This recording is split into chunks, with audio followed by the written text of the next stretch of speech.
اے عاشقان خواجہ غریب نواز، ہمارے آقا خواجہ غریب نواز کے مبارک نام حسن ہے، جبکہ القابات معین الدین، عطائے رسول، سلطان الہند ہیں۔ خواجہ فارسی کا لفظ ہے اور اس کا مطلب ہے سردار، آقا۔ آپ رحمت اللہ تعالی علیہ کی ولادت باسعادت 14 رجب 537 ہجری بمطابق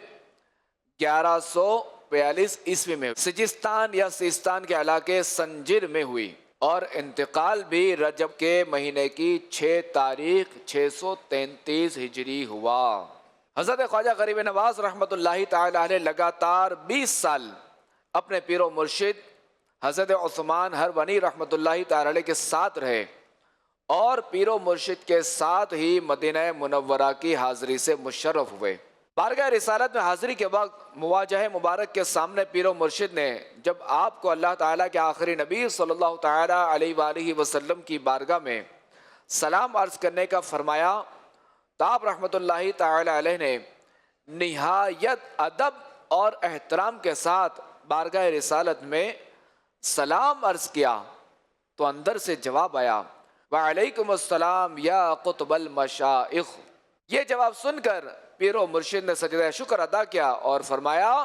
اب تم درجائے کمال کو پہنچ گئے ہو۔ اور آپ رحمت اللہ تعالی علیہ کے بارے میں آتا ہے کہ آپ بچپن ہی سے غریبوں کو نوازنے والے تھے۔ آپ کے بارے میں آتا ہے کہ عید کا دن تھا، ہر طرف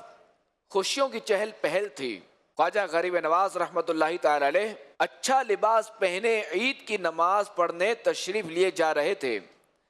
کہ راستے میں ایک نابینا لڑکے کو دیکھا جو راستے میں اداس اور غمگین کھڑا تھا۔ اس کا اترا ہوا چہرہ،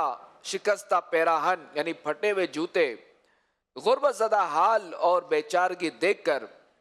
آپ رحمت اللہ تعالی علیہ کا دل بھر آیا۔ اسی وقت آپ رحمت اللہ تعالی علیہ نے اپنے کپڑے تبدیل کیے، آپ رحمت اللہ تعالی علیہ نے پرانے کپڑے پہنے اور اپنے نئے کپڑے جو ہے وہ اس نابینا کو، وہ جو غریب تھا، وہ جو مسکین تھا، آپ رحمت اللہ تعالی علیہ نے وہ کپڑے اسے پہننے کے لیے دیے، اسے پہنا دیے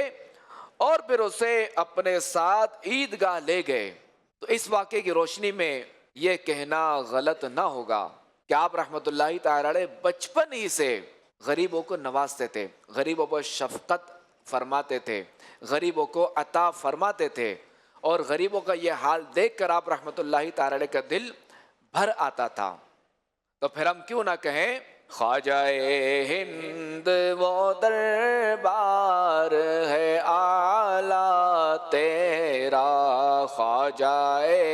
ہند وہ دربار ہے اعلیٰ تیرا،